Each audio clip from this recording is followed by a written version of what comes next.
আচ্ছা, তোমরা কি কোনো সময় বাড়িতে আম সন্দেশ বানিয়েছো? যদি না বানিয়ে থাকো তাহলে আজকের ভিডিওটা শুধু তোমাদের জন্য। হ্যালো গাইস, আমি কেয়া। তো আমি আবারও একটি নতুন রেসিপি নিয়ে চলে এসেছি তোমাদের সাথে শেয়ার করতে।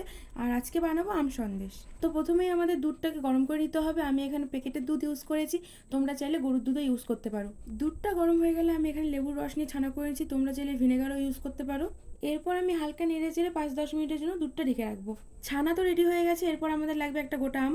আমাদের খেয়াল রাখতে হবে আমটা যেন মিষ্টি হয়। আর এখানে আমি আমটা ধুয়ে ছুলে নিচ্ছি। এখানে আমি আমের আঠিটা বাদ দিয়ে বাকি অংশটা নিয়ে মিক্সিতে ভালো মতো গ্রেট করে নেব। আর আমাদের খেয়াল রাখতে হবে পেস্টটা যেন খুব স্মুথ হয়। এরপর আমরা জল ঝরিয়ে রাখা ছানাটা নিয়ে ভালো করে মেখে নেব। আর আমাদের এত ভালো করে মাখতে হবে যাতে এইভাবে হাত দিয়ে গোল করলে খুব সহজেই গোল হয়ে যায়। ছানা ভালো মতো মাখা হয়ে গেলে আমি ছানাতে গ্রেট করে রাখা আমটা দিয়ে দেবো। আমটা দিয়ে আমি ভালো করে মেখে নেব। মাখা হয়ে গেছে, এরপর আমি এটা সাইডে রেখে গ্যাসের ওপরে একটা প্যান বসিয়ে দেবো। এরপর প্যানটা যখন হালকা গরম হয়ে যাবে আমি এখানে 1 কাপ জল ইউজ করব।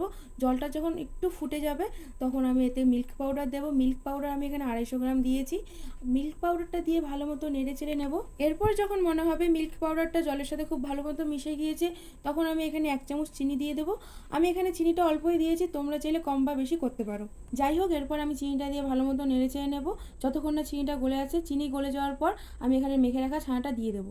আর ছানাটা দিয়ে আমাদের রীতিমতো নেড়ে যেতে হবে, নয়তো লেগে বা পুড়ে যাওয়ার সম্ভাবনা থাকতে পারে। এরপর আমি মিনিমাম ছানাটা 10 মিনিটের মতো কম আঁচে ভেজে নিয়েছি। আর যখন ভাজা হয়ে যাবে তখন ছানাটা ঠিক এরকম আঠালো হয়ে যাবে। এই যে হয়ে গেছে, এরপর তোমরা নামিয়ে তোমাদের ইচ্ছে মতো পাত্রে রেখে ঢেকে ফ্রিজে 2-3 ঘন্টার জন্য স্টোর করে দেবে। এটা ঠান্ডা হয়ে গেলে তোমরা তোমাদের ইচ্ছে মতো শেপ দিয়ে কেটে নেবে, তাহলেই ব্যাস আমাদের আম সন্দেশ তৈরি। তো তোমাদের কেমন লাগলো অবশ্যই জানাবে।